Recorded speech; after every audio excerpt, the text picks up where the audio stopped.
జై శ్రీకృష్ణ. ముందటి వీడియోలో మనం భగవద్గీతలోని 3వ అధ్యాయంలో కర్మయోగంలో 1 నుంచి 18 శ్లోకములు తాత్పర్యంతో తెలుసుకున్నాం. ఈరోజు మనం 3వ అధ్యాయంలో 19వ శ్లోకం నుంచి తాత్పర్యంతో తెలుసుకుందాం. ఓం నమో భగవతే వాసుదేవాయ. ఓం శ్రీ పరమాత్మనే నమః.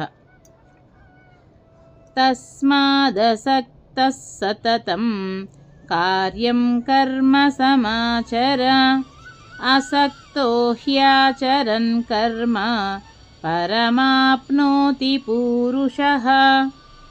అంటే అర్జున, పరమాత్మ జ్ఞానికి మాత్రమే కర్తవ్యాలు లేవు. నీవు సామాన్యుడివి కనుక నువ్వు ఖచ్చితంగా అవిచ్ఛిన్నంగా కర్మ చేస్తూ ఉండవలసిందే. అయితే నువ్వు 2 జాగ్రత్తలు తీసుకోవాలి. 1, నువ్వు విధి విహితాలైన కర్మలు మాత్రమే చెయ్యాలి.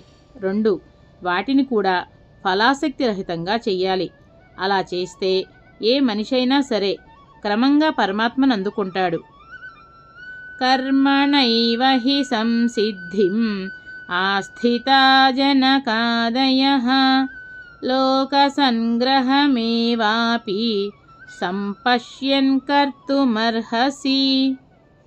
అర్జున, పూర్వం జనక మహారాజు మొదలైన వారు సత్కర్మాచరణ ద్వారానే పరమాత్మ సిద్ధిని అందుకున్నారు. లోకోపకారం కోసం వారు అలా చేశారు. ఆ దృష్టితోనైనా సరే నీవు సత్కర్మాచరణే చెయ్యాలి.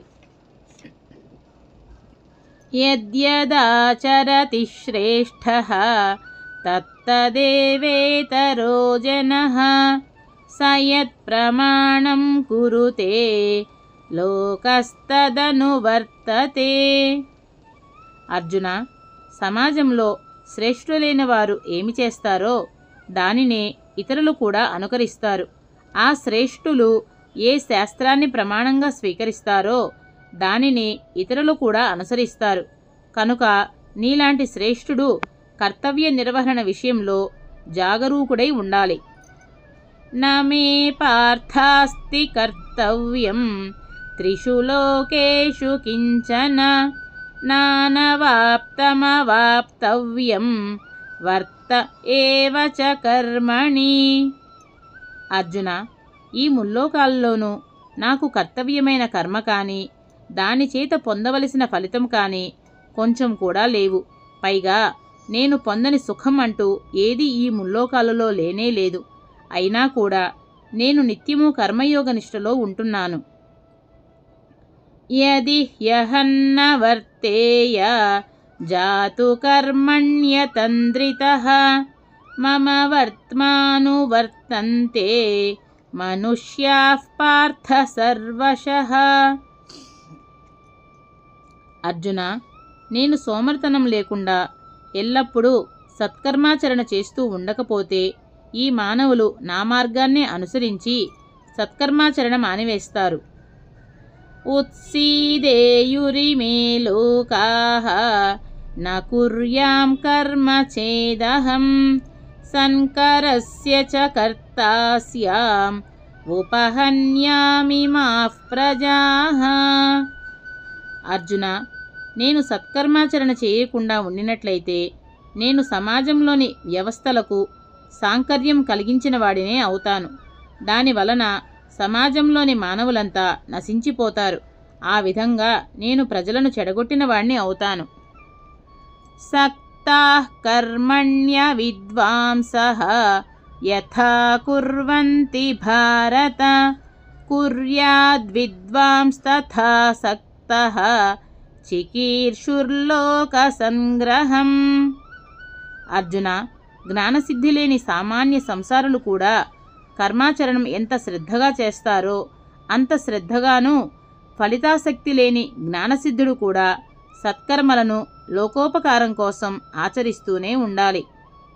నా బుద్ధిభేదం జనయేత్ అజ్ఞానాం కర్మ సంగినాం జోషయేత్ సర్వకర్మాణి విద్వాన్ యుక్తః సమాచరన్.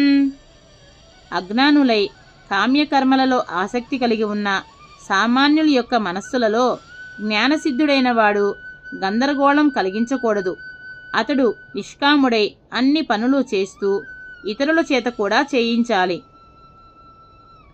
ప్రకృతేః క్రియమాణాని గుణైః కర్మాణి సర్వశః అహంకార విమూఢాత్మా కర్తాహమితి మన్యతే. అర్జున, మూల ప్రకృతిలో ఉన్న త్రిగుణాలే అన్ని కర్మలను అన్ని విధాలా చేసుకుని పోతూ ఉంటే అహంకారం వల్ల వ్యామోహంలో పడిన మానవుడు తానే కర్తనని భావిస్తున్నాడు. తత్వవిత్తు మహాబాహో గుణకర్మ విభాగయోః గుణాగుణేషు వర్తంతే ఇతి మత్వా న సజ్జతే. అర్జున, త్రిగుణాల యొక్కయు కర్మల యొక్కయు విభాగాలను గుర్తించిన తత్వవేత్త మాత్రం త్రిగుణాలే ఇంద్రియాల రూపంగాను వాటిని ఆకర్షించే విషయాల రూపంగాను పరిణామం చెందుతున్నాయని, అందువలన ఇంద్రియ రూపంలో ఉన్న త్రిగుణాలు విషయ రూపంలో ఉన్న త్రిగుణాలతో వ్యవహారం చేసుకుంటున్నాయని గుర్తించి కర్మబంధంలో తగులుకోడు. ప్రకృతేర్గుణ సమ్మూఢాః సజ్జంతే గుణకర్మసు తాన కృత్స్నవిదో మందాన్ కృత్స్నవిన్న విచాలయేత్. తత్వజ్ఞానం లేనివారు ప్రకృతిలోని త్రిగుణాలకు సమ్మోహితులై ఫలాశక్తి వల్ల ఇంద్రియ కర్మలలో తగులుకుంటున్నారు. తత్వవేత్త అటువంటి సామాన్యులకు గందరగోళం కలిగించి చెడగొట్టకూడదు. మయి సర్వాణి కర్మాణి సన్యస్యాధ్యాత్మచేతసా నిరాశీర్నిర్మమో భూత్వా యుధ్యస్వ విగతజ్వరః. అర్జున, కనుక నువ్వు సర్వకర్మల ఫలితాలను పరమాత్మనైన నాకు సమర్పించి కోరికలు కాని మమకారాలు కాని సంతాపాలు కాని లేకుండా యుద్ధం ఆచరించు. ఏమే మతమిదం నిత్యం అనుతిష్ఠంతి మానవాః శ్రద్ధావంతో న సూయంతః ముచ్యంతే తేపి కర్మభిః. అర్జున, నా ఈ సిద్ధాంతాన్ని ఎవరైతే శ్రద్ధతోనూ నా మీద దోషారోపణ లేని బుద్ధితోనూ నిత్యము ఆచరిస్తారో వారందరికీ కూడా కర్మబంధాలు తొలగుతాయి. ఏ త్వేతదభ్యసూయంతః నానుతిష్ఠంతి మే మతం సర్వజ్ఞాన విమూఢాంస్తాన్ విద్ధి నష్టాన చేతసః. అర్జున, ఎవరైతే నేను చెప్పే ఈ కర్మయోగ సిద్ధాంతం మీద లేనిపోని నిందారోపణలు చేస్తూ నేను చెప్పింది చెప్పినట్లు చెయ్యరో అటువంటి వారు అవివేకులై ఉభయ మార్గ భ్రష్టులై పరమార్థ పదవి నుంచి జారిపోయి పతితులైపోతారు. సదృశం చేష్టతే స్వస్యాః ప్రకృతేర్జ్ఞానవానపి ప్రకృతిం యాంతి భూతాని నిగ్రహః కిం కరిష్యతి.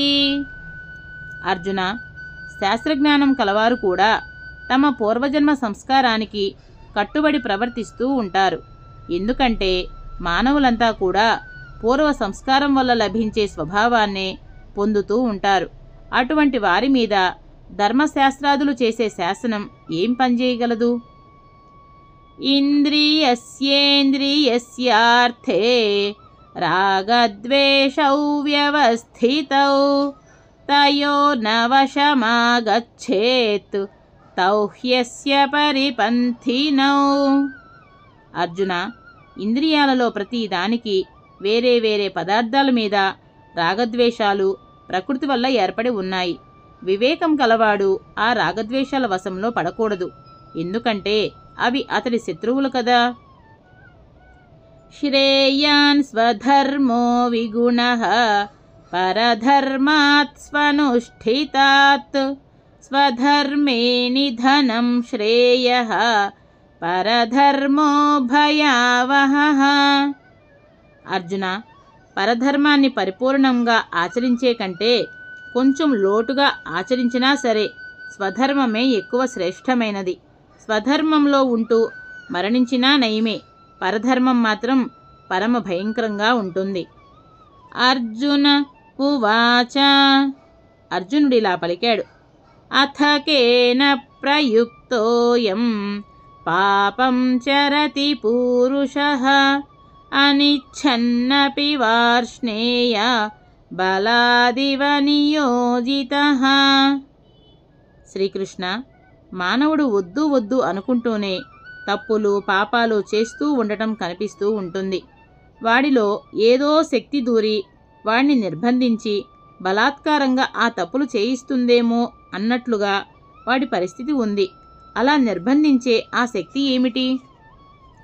శ్రీ భగవానువాచ. శ్రీ భగవానుడిలా పలికాడు.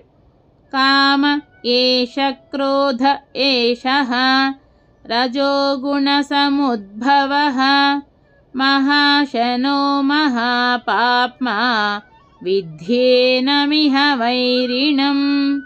అర్జున, రజోగుణంలో నుంచి పుట్టే కామక్రోధాలే ఆ శక్తి. ఇది పాపిష్టిది. దీని ఆకలికి అంతే లేదు. ఇది నీ శత్రువు అని గుర్తించు. ధూమేనావ్రియతే వన్హిః యథాదర్శో మలేన చ యథోల్బేనావృతో గర్భః తథా తేనేదమావృతం. అర్జున, అగ్నిజ్వాలను పొగలాగాను, అద్దాన్ని దుమ్ములాగాను, గర్భంలో ఉన్న శిశువును మావిలాగాను ఈ కామశక్తి మనిషిలోని వివేక జ్ఞానాన్ని కమ్మివేస్తూ ఉంటుంది. ఆవృతం జ్ఞానమేతేన జ్ఞానినో నిత్యవైరిణ కామరూపేణ కౌంతేయ దుష్పూరేణానలేన చ. అర్జున, ఈ కామశక్తిని నింపటం కష్టం. దీనికి చాలును అనే మాటే లేదు. ఇది వివేక జ్ఞానికి నిత్య శత్రువు. అందుకే ఇది ఎల్లప్పుడూ కూడా అతని వివేక జ్ఞానాన్ని కప్పివేస్తూ ఉంటుంది. ఈరోజు మనం భగవద్గీత 19వ శ్లోకం నుంచి 39వ శ్లోకం వరకు శ్లోకాలను తాత్పర్యాలను తెలుసుకున్నాం. వచ్చే వీడియోలో